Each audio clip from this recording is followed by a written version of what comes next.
Good morning, our viewers. Welcome to the Council for Strategic Affairs monthly distinguished lecture series. My name is Dr. Adityanjee, and I am the president of the Council for Strategic Affairs. Those of the people who registered using our flyer probably saw this announcement. Today is November 15th, Saturday, 10 a.m. Eastern Daytime in United States and 8:30 p.m. Indian Standard Time in New Delhi. The topic of our distinguished lecture today is China's strategic penetration in the Pacific Islands, geopolitical dynamics. Our distinguished speaker today is Rear Admiral Dr. Sanatan Kulshreshtha, and this is just to orient you to the map. This is the region of the world we'll be talking about. A little bit about Council for Strategic Affairs. CSA imparts education in the field of international relations. Council fosters discussion, dialogue, and debate on geopolitical issues. CSA encourages strategic studies in general to raise the level of awareness. We condemn terrorism in all forms worldwide. CSA aims to contribute towards world peace and prosperity. Council for Strategic Affairs promotes people-to-people contacts and track-to diplomacy. Kindly subscribe, like, and share our CSA YouTube channel. We are registered as a 501c3 organization with the Internal Revenue Service in the US. We request our US-based audience to kindly support and donate to the CSA. The link is there on the website. We have a monthly roundtable discussion, a monthly guest lecture by a domain expert as we are having right now. There's a one-on-one interview feature called Strategically Speaking with Dr. Adityanjee. We organize symposia, meetings, and conferences. We promote publication of articles on geopolitics and related subjects. There's a fellowship training program in strategic studies for college students. Currently, we have one fellow, Harsh Sinha, and I'm very proud to say that as of today, 3 new fellows are joining Council for Strategic Affairs, mainly Shubhi Malhotra, Vrinda Rastogi, and there's one more. I'm forgetting the name, but I will announce the name later on. So, with that introduction, let me introduce our speaker, Rear Admiral Sanatan Kulshreshtha. Rear Admiral Sanatan Kulshrestha is a postgraduate in physics from Jodhpur University. He served in the Indian Navy from 1975 till his superannuation in 2011. He specialized in quality assurance of naval armament, held various key appointments at Naval Headquarters, DRDO establishment, ordnance factories, and finally rose to become the Director General of Armament Inspection at Integrated Headquarters of Ministry of Defense in Navy. He is alumnus of the prestigious National Defense College of India. He has doctorate from School of International Studies at the Jawaharlal Nehru University in New Delhi. He is empanelled as a PhD guide at the Amity University in Noida. He has engaged in study of strategic aspects of the acquisition of emerging technologies in India in both public and private sector with specific relevance to national security. He contributes regularly to defense journals on maritime issues and defense technology. He is a keynote and plenary speaker at national and international conferences, and I'm very proud to say that he also serves as a member of the International Advisory Board of the CSA and has appeared in our platform several times. I'll give a brief introduction to today's topic before I hand over the platform to Admiral Kulshreshtha. The topic is China's strategic penetration in the Pacific Islands, geopolitical dynamics. Now, there are around 18-19 islands, Pacific Islands, that have formed what is called Pacific Islands Forum. This was established in 1971. Pacific Islands Forum's vision is a resilient Pacific region of peace, harmony, security, social inclusion, and prosperity. But of late, we see that China is getting into that region in various ways through BRI and its various components. So you have this map of all the Pacific Islands Forum, and this also gives you the names of some of these members of Pacific Island Forum. And actually, what they call is that Pacific Island Forum says that this region is a blue ocean continent. So separate from other continents, this is a blue continent that needs some attention. So I was talking about China's penetration. China is going very aggressively. They have taken the security issues in Solomon Islands. And this was a meeting on May 26, 2025 in Xiamen, third China Pacific Island countries foreign ministers meeting. They are pumping a lot of money through their surplus $3 trillion foreign exchange reserves.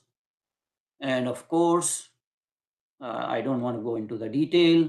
This is a meeting just held on November the 5th. Again, it is focusing on 5 or 6 of the Pacific Islands.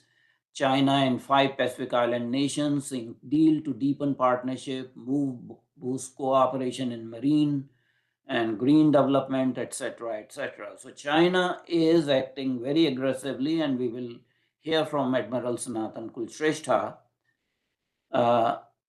So wherever there is a vacuum, there are issues. So I am also going to mention that there is something called FIPIC, Forum for India and Pacific Islands Cooperation. This was started in 2014 or 2015. Around that time, India and 14 Pacific Islands actually established this forum, and they meet actually annually. So there is a hot region for strategic influence. Before I hand over some housekeeping rules, please mute yourself to avoid noise interference. Please change your cell phone to vibration modes. Please do not interrupt our esteemed speaker. Only those members of audience who identify themselves will be allowed to ask questions, so no anonymous questioners. All the questions will be moderated through the chat function. Please be very precise and specific in asking a question. Don't send detailed comments in the form of a monologue. This event is being recorded and being live streamed on our YouTube channel, and it will be available as an educational resource later on our website and YouTube channel. Again, please subscribe, like, and share the CSA YouTube channel. And those audience members who are based in United States, we request you to support us financially.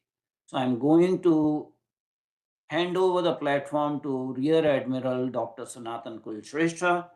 In true naval tradition, he will never leave his duty.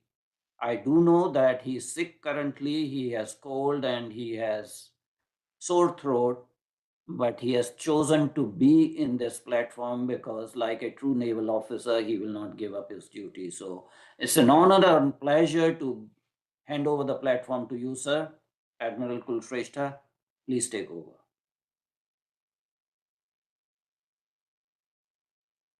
Thank you, Dr. Adityanjee. It is always a pleasure to be with CSA and your excellent team. I aim to present you an overarching picture of the penetration of the Pacific that is being attempted by China. I'm trying to share the PPT. I hope this thing functions.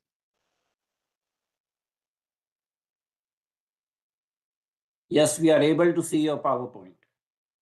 Good, sir. 1 second.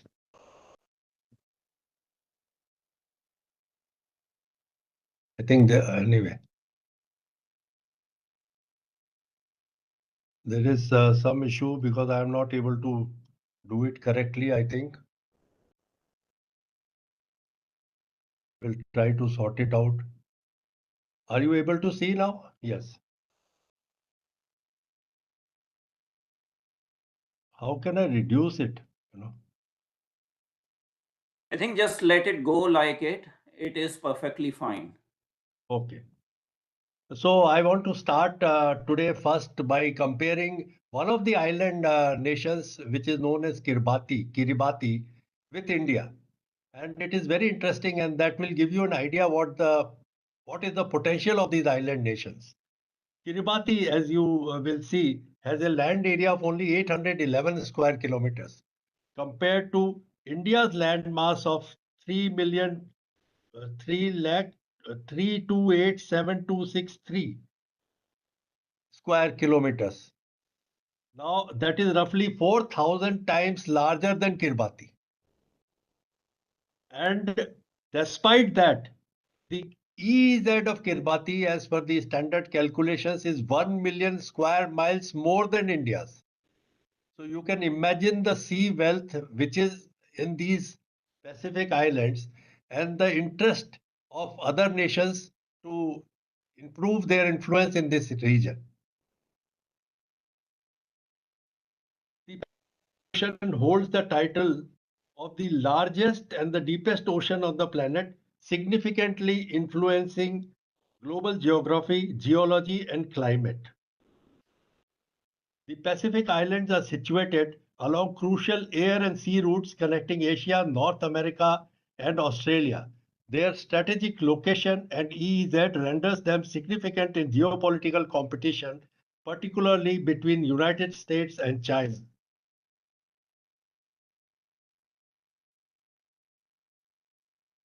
At this juncture, I would like to recapitulate the overarching strategic policies which China is pursuing for an eventual global dominance.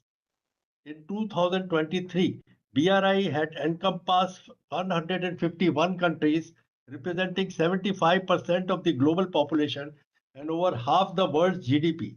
A significant element of this initiative is the financial leverage system, wherein most projects are financed through loans from state-backed financial institutions in China, such as the China Development Bank and the Export-Import Bank of China. These banks provide loans at low interest rates and operate with fewer transparency requirements than Western banks. They frequently secure loans against critical future resources. An example is the $60 billion loan to Venezuela, collateralized by oil reserves for energy and infrastructure projects. The Digital Silk Road is also integral to BRI, facilitating China's ascendancy in global value chains by promoting the adoption of Chinese technology in domains such as 5G, artificial intelligence, smart cities, and data management. This involvement grants China a substantial role in the technological development of partner countries, raising concerns regarding security and privacy. China's military civil fusion (MCF) strategy aims to modernize the People's Liberation Army (PLA) by integrating civilian industries, academic institutions, and defense projects to develop advanced technologies for military use. The 15th five-year plan 2026 to 2030 will position the MCF as a primary mechanism for cultivating an intelligentized PLA by 2035, ensuring that civil technological innovations also serve military objectives. This strategy is implemented globally through state-owned enterprises that lead the international infrastructure. The China Communication Construction Company is the largest port design and construction enterprise in China, having formulated over 70% of the national standards for water transportation. COSCO, the China Ocean Shipping Company, is engaged in acquiring and operating key foreign deep water ports such as Chanque Port in Peru. The management of port equipment is an often underappreciated aspect of logistics. Shanghai Zhenhua Heavy Industries Company Limited (ZPMC) is a significant entity in global container crane market, commanding approximately 70% market share. ZPMC manufactures 80% of the cranes used in US ports, including 10 major seaports. These cranes are equipped with advanced sensors and modems that monitor container data, rendering them integral to global shipping and logistics. The military-civil fusion strategy implies that civilian technology can be repurposed for military use. Consequently, these cranes may provide substantial information to China. They can discreetly monitor supply chains, economic activities, and movement of foreign military equipment in real time, potentially facilitating covert surveillance through commercial control. The Global Security Initiative, inaugurated in 2022, represents China's strategic endeavor to assert its influence over global security. The GSI emphasizes policing, surveillance, and governance, promoting China's law and order model. The Chinese Communist Party aims to train 3,000 police officers globally, providing them with equipment and inculcating political ideologies aligned with CCP's governance. Its objective is to shape regional policing practices and cultivate leaders who espouse Beijing's values. A salient example of this initiative is the establishment of overseas police service stations. Reports indicate that 4 Chinese public security bureaus have established 102 such stations across 53 countries, including Southeast Asian countries such as Brunei, Indonesia, and Cambodia. While these stations serve the Chinese diaspora, they have been criticized for employing coercive methods such as surveillance and intimidation. This model of extraterritorial surveillance and control is perceived as a threat to the rule of law and national sovereignty in host countries. Perhaps anticipating a similar move in future, the three-island chain strategy, a geopolitical concept, was formulated by the US foreign policy expert John Foster Dulles in 1951. Developed during the Cold War, its purpose was to curtail the influence of Soviet Union and China by encircling them with naval bases and allied territories in the Western Pacific. The first island chain is situated closest to Asia, extending from Kuril Islands through Japan to Ryukyu Islands, Taiwan, and the Philippines and Borneo. This chain represents the primary arena of competition between United States and China. For the US and its allies, it serves as a defensive line to exert control and restrict China's maritime expansion. Whereas for China, it constitutes a barrier to be surmounted to gain access to broader Pacific. The island chain concept is integral to China's military strategy, perceiving them as both barriers and launch points for power projection. China's strategic initiatives aim to displace US forces from this chain, particularly around Taiwan and South China Sea. The second island chain is positioned east of the first island chain and encompasses the Bonin Islands, Volcano Islands, Mariana Islands, including Guam and Palau. The second island chain functions as a critical fallback and launch point for the US military, and Guam, a major US military installation, serves as a forward base. This chain is vital for US to defend its allies within the first island chain and maintain a robust presence in the Pacific, even when faced with challenges near China's coastline. China is endeavoring to augment its influence in this region to counterbalance the United States. The third island chain represents the outermost defense line, extending from the Aleutian Islands in Alaska through Hawaii and to south to American Samoa and Fiji. The third island chain constitutes the final defense line, safeguarding the US mainland. It hosts significant US military bases, particularly in Hawaii, which is the home of the US Indo-Pacific Command. Although traditionally perceived as a secure area, China's expanding naval capabilities and influence in the Pacific Islands have raised concerns regarding the security of this chain. I have put on the screen 10 island countries which are getting money from China to fund their infrastructure.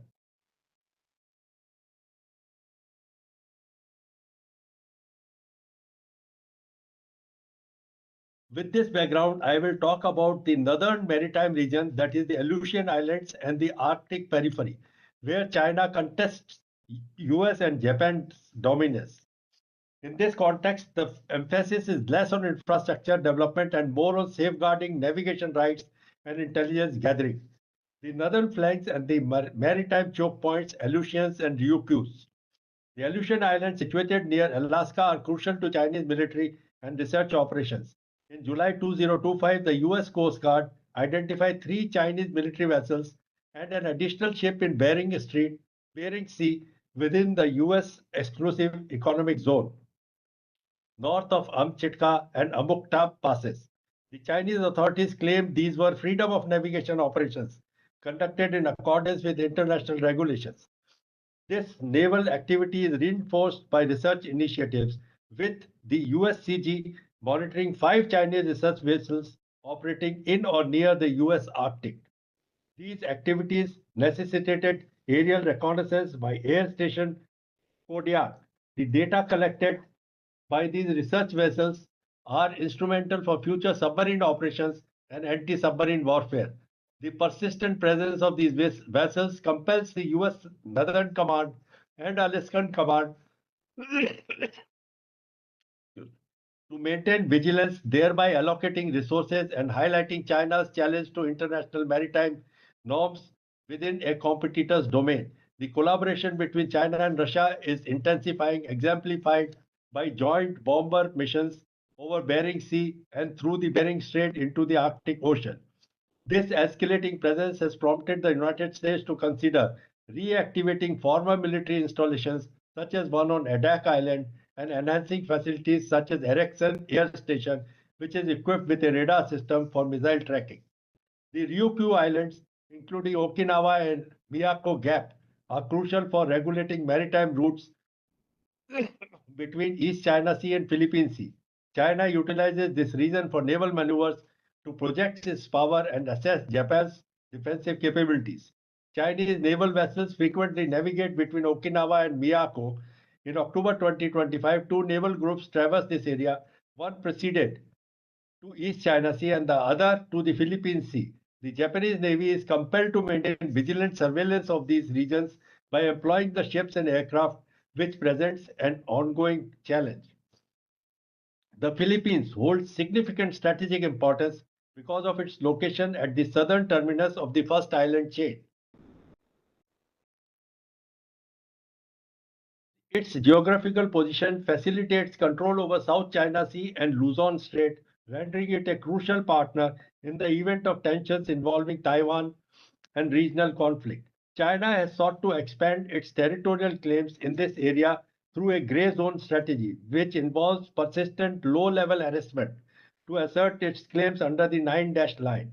Recently, at locations such as the Second Thomas Shoal and the Scarborough Shoal, China's Coast Guard and maritime militia have employed water cannons, instigated collisions, and even targeted Philippine personnel. These actions are not isolated incidents, but rather part of a deliberate strategy to exhaust Philippines and test the US-Philippine Mutual Defense Treaty.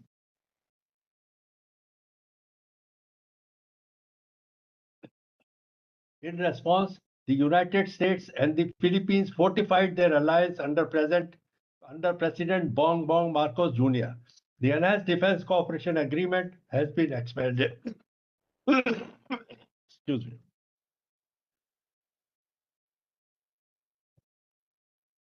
EDCA has been expanded, granting the US access to 9 military bases, including strategically significant bases in northern Luzon near Taiwan and Palawan near the South China Sea. Additionally, joint training exercises such as Balikatan have intensified with a focus on coastal defense and anti-ship tactics. Melanesia, Micronesia, and Polynesia.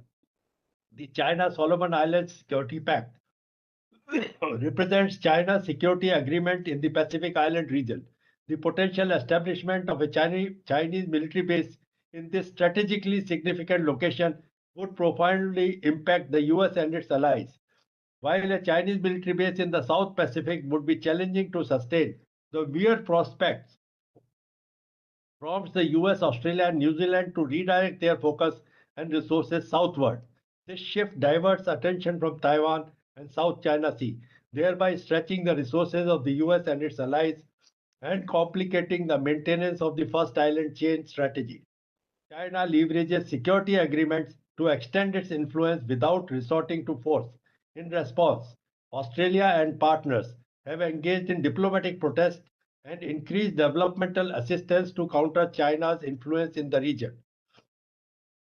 China employs naval vessels to project strength and exert pressure on Australia and New Zealand also. By navigating near the coastline, it demonstrates its capability to threaten these nations and their populations. This situation engenders concerns in Australia and New Zealand about potential isolation in a conflict, thereby augmenting China's influence on regional security. Now, a very quick glance. What is happening to the left and right regions of the Pacific Islands? 9 Asian countries, which are major recipients of Chinese investment in port and inland connectivity, are on the screen for you.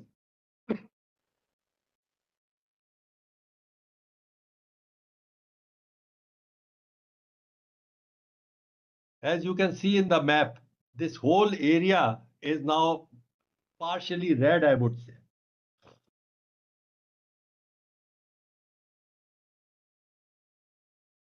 Now looking east,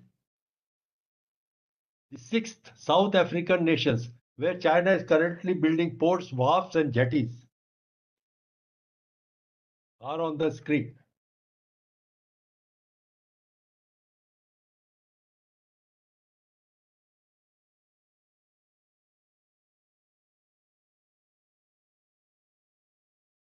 So east and west of the islands, this is the situation. Islands are in the center. Now this brought me to a new thought. Why should I explore the idea of Pacific Islands as Janus? Janus, as we all know, was the two-faced Roman god of beginnings, transitions, time, duality, doorways, and endings. The small island nations in the Pacific Ocean occupy a strategically significant yet precarious position akin to Janus, a figure symbolically gazing in two directions, simultaneously focusing on both United States and China, each vying for influence. China offers rapid infrastructure development, substantial investment, and access to new markets through initiatives such as Belt and Road Initiative. The United States maintains long-standing relationships, security assurances, democratic values, and substantial communities originating from these islands. China provides swift funding for critical projects, including ports and communication networks, which Western nations might delay. The United States emphasizes climate resilience, governance, education, health, and shared values such as the rule of the law. The United States possesses strong cultural ties, particularly in its territories, and exerts influence through the English language and media. The Janus metaphor encapsulates the dual challenges and opportunities confronting Pacific Island leaders. They must balance economic ties with China and security ties with the United States. Their success hinges on not choosing sides, but rather leveraging the competition to secure the resources necessary for survival and development, ensuring they retain control.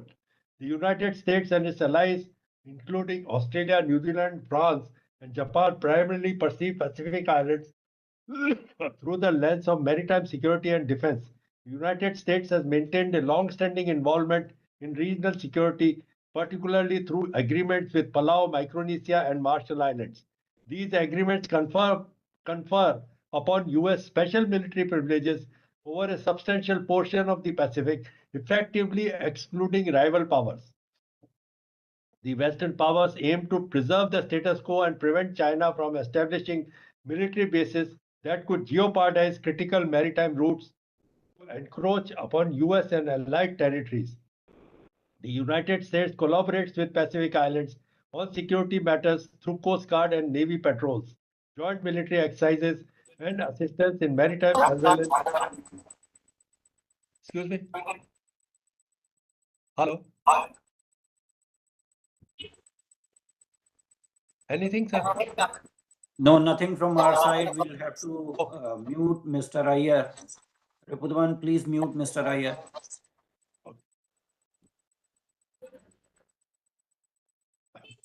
China's interests in the Pacific have evolved from purely economic to encompass political and nascent military objectives. According to Western perspective, China's investment in ports, airfields, and communication networks possess potential military applications,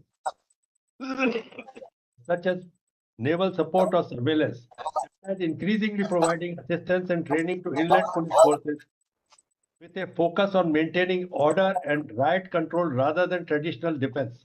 For islands, engagement with China can signify an expansion of security partnerships and a demonstration to the West that they cannot be disregarded.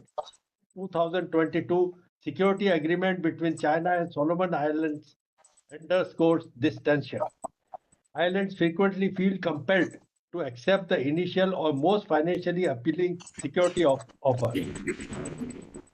The need for new patrol boat or police equipment can swiftly lead to a security agreement with political ramifications.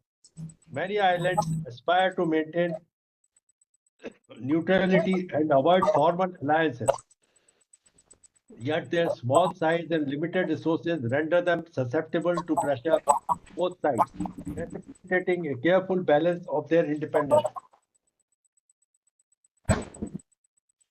It is now time to look at France, which is the third pole of geopolitics in the Pacific Islands amidst US-China tensions.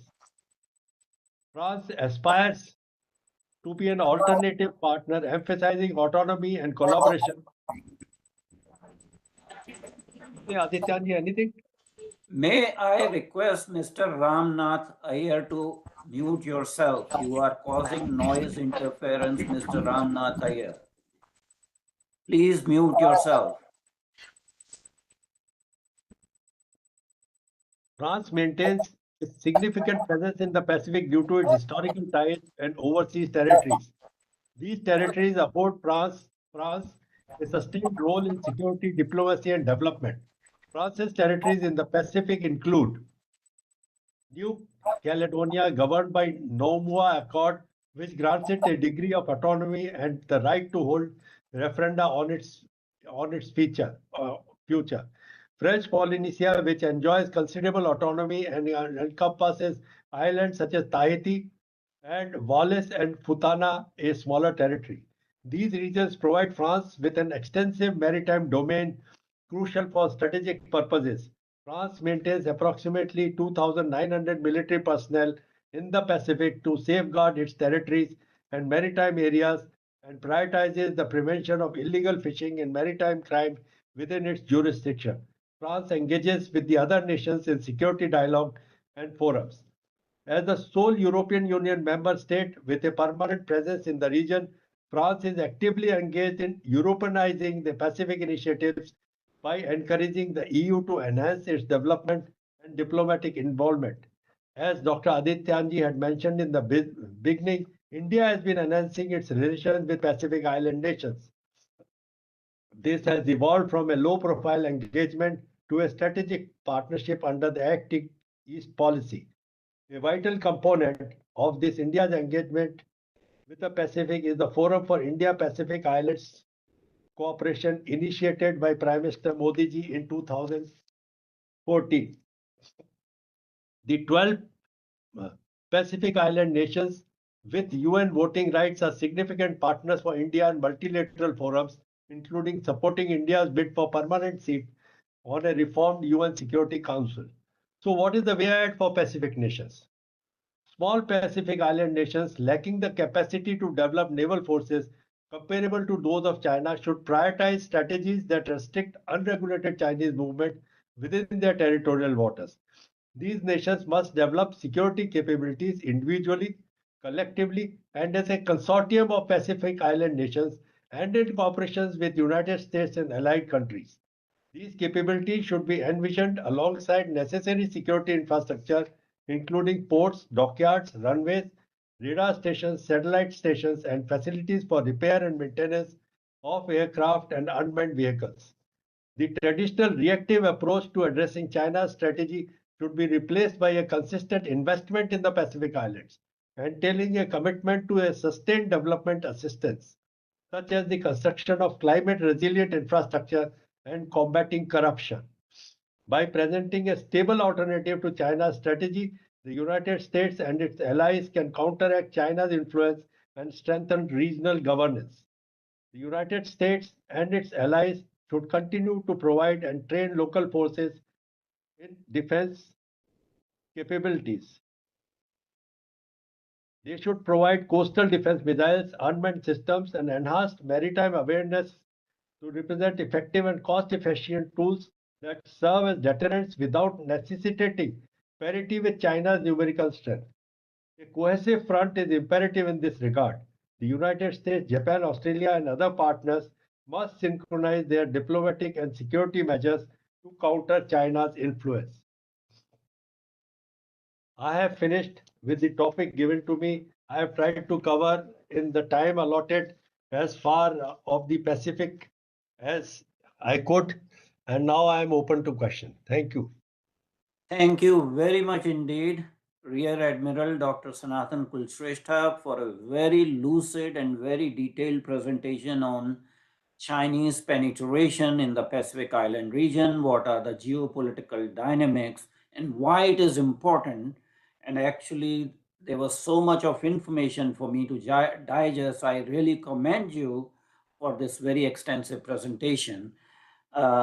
Let's see if there are any questions. I don't see any questions in the chat room, but I would invite one of our members in the audience, and that is Brigadier Arun Sehgal. Brigadier Arun Sehgal is, in my mind, the Dean of Strategic Studies in India, and a lot of officers have actually been mentored by him into strategic studies. He's also a member of our International Advisory Board. So I would request Brigadier Arun Sehgal to give some comments on his own, because he is very, very sharp and he always, keeps on following every strategic issue all around the world. So Brigadier Sehgal, the platform is yours. Kindly give your comments. Uh, Sir, I am actually floored because I had to leave the commentary in between, but I have the highest respect for Dr. Kulshreshtha, and I think he has given a very very detailed presentation. But what we have to understand basically is this: there is the state of play in the region. And the state of play in the region is being carved out by the fact by two elements. One element is the geopolitical elements, that is the Chinese increasing its influence in an area which was typically uh, till now was a sinecure of the Australians, i.e., the American-led alliance system, and the, the the what important issue that emerges out of this is the contestation of power in the Pacific Island territories, and this also gets linked up to what is the balance of power is emerging as part.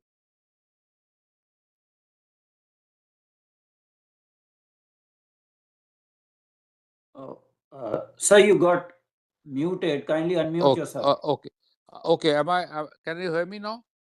Yes, we can hear you now. Okay. Temporarily, you got So muted. what I'm trying to say is that it is the balance of power in the region that is going to be an issue of consideration as we move forward. But there are. I was just listening to Mr. Bilahari and his new book, The Myth of the Asian Century. And here it is important to understand that the contestation between United States and China is going to be less geopolitical and more economic. So if you take that into cognizance, and also as we see the AUKUS program is floundering, it's not taking off in the manner in which, and we suddenly find that the Koreans are becoming a new place where the Americans want to build the nuclear submarine. So the issue that is emerging is the balance of power in Asia as we move into the next decade, for the next 4 to 5 years, is going to be marked by not so much by military power and influence, but by economic power and influence. And that's something which we need to take cognizance of. Uh, these small island territories are important. They play a role. The Australians believe them to be their backyard. The Americans have intruded into them because it's important to them. And the Chinese look at them as areas of power projection, and it also gets linked up to the first and between the first and the second island chain, and it looks into them as a part of a broader power projection in the future. But like I said, the elements of play as they are emerging as of now are more economic than geopolitical, particularly in the Indo-Pacific. The Americans have not come out with any Indo-Pacific strategy. Trump administration had one. It was annulled. The parent administration came out with his own Indo-Pacific strategy. And as of now, we are awaiting the national security strategy and the component of that of the Indo-Pacific strategy. These are my short comments, sir. Thank you very much indeed, Brigadier Arun Sagal. Admiral Kulshreshtha, do you want to respond to Brigadier Arun Sagal's comments?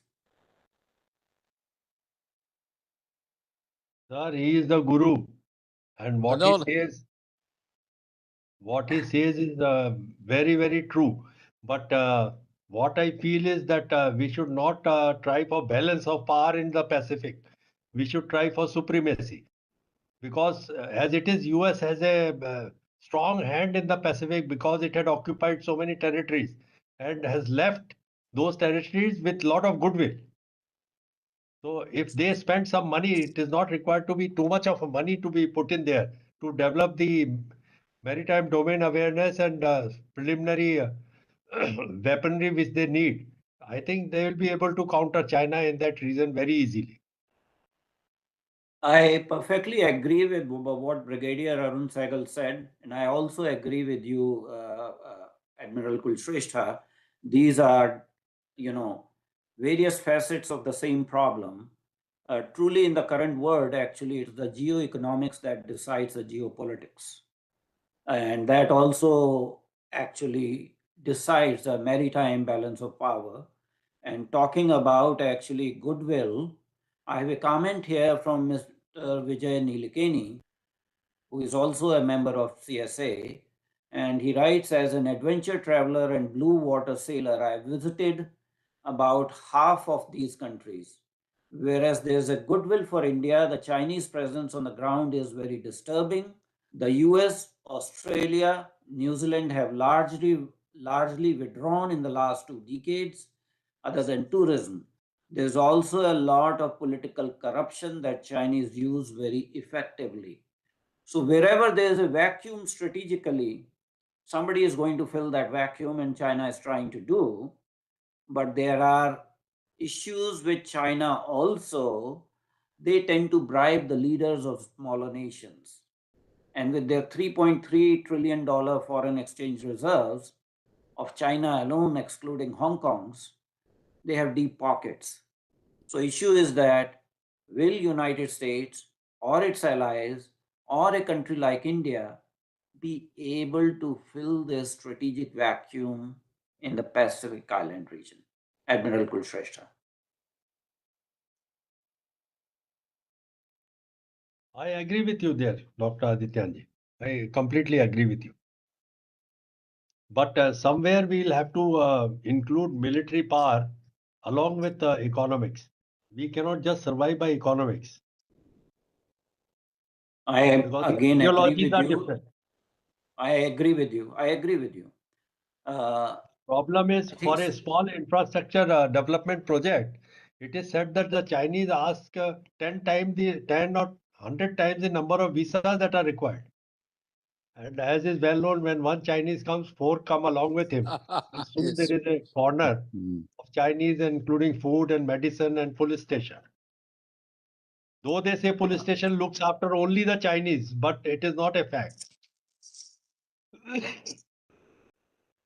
There's a question from Mr. Ankush Bhandari, who's a member of the board of directors of CSA, and he asked, do you think Quad has to work together to challenge China both economically as well as militarily?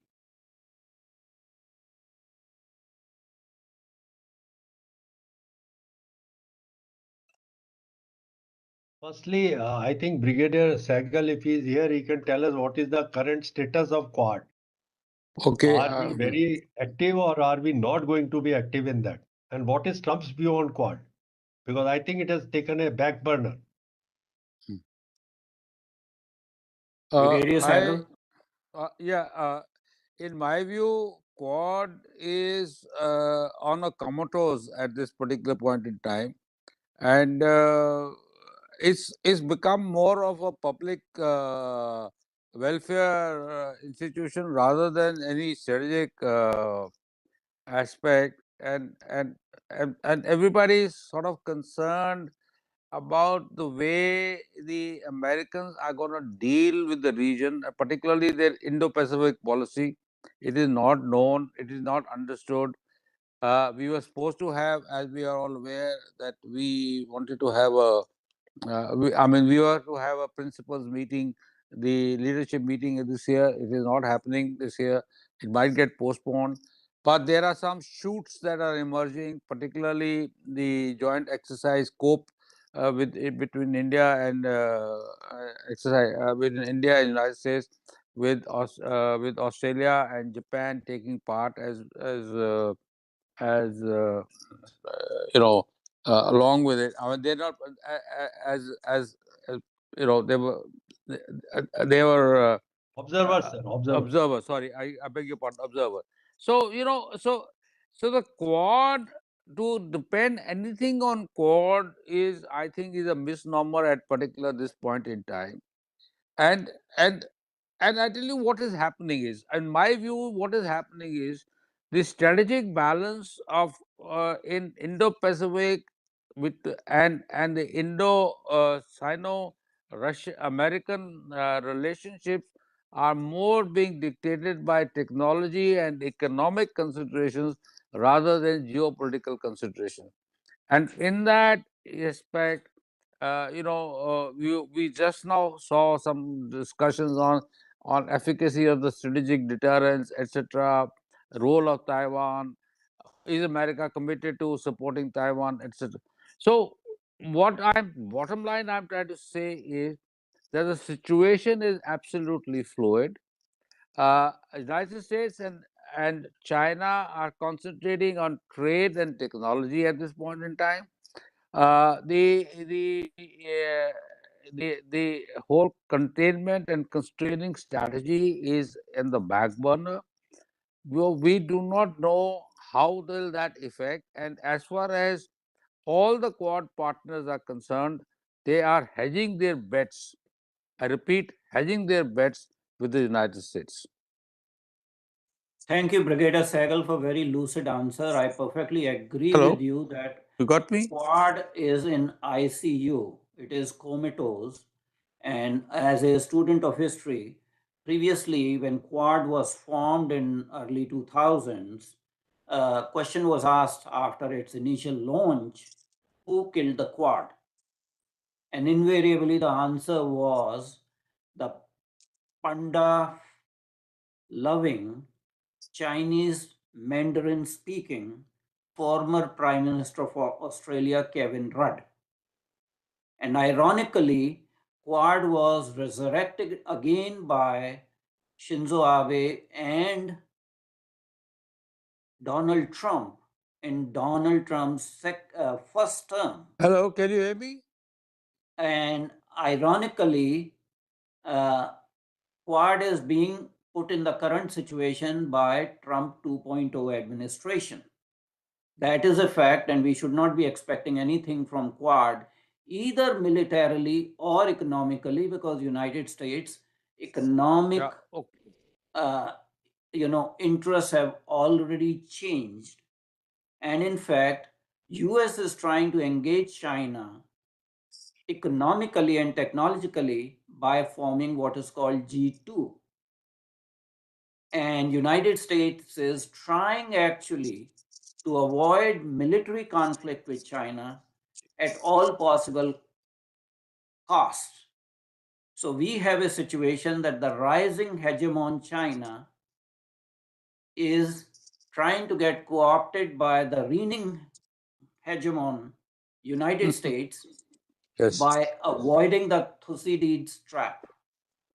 And that is what is happening as far as I'm concerned. I don't know whether Brigadier Arun Sehgal will agree with that or not. I totally agree with you, sir. Totally agree with you. Okay, let's go to the next comment, and it's from Mr. Vijay Nilekani. Many of these countries have easy citizenship laws, and the Chinese are fully exploiting them. Chinese are releasing criminals and resending them in many Pacific Island countries. They are building local political constituencies and labor forces. Admiral Kulshreshtha. Sir, in this regard, whatever he's saying is true, absolutely true. It is not only criminals, it is all the other people who want to go. They are just transshipping their own population. I remember once an ambassador of Sudan, he was talking to us some years back. He said that they wanted to set up some factory and ask for 100,000 visas. He says, I don't know how I can grant 100,000 visas for operating that factory. So this is the type of situation. They are forcing people to do it. Well, China wants to be the middle kingdom in the modern era. They want to control and rule all over the world. They want to be the middle kingdom as the center of the universe, and everyone basically paying tributes to them.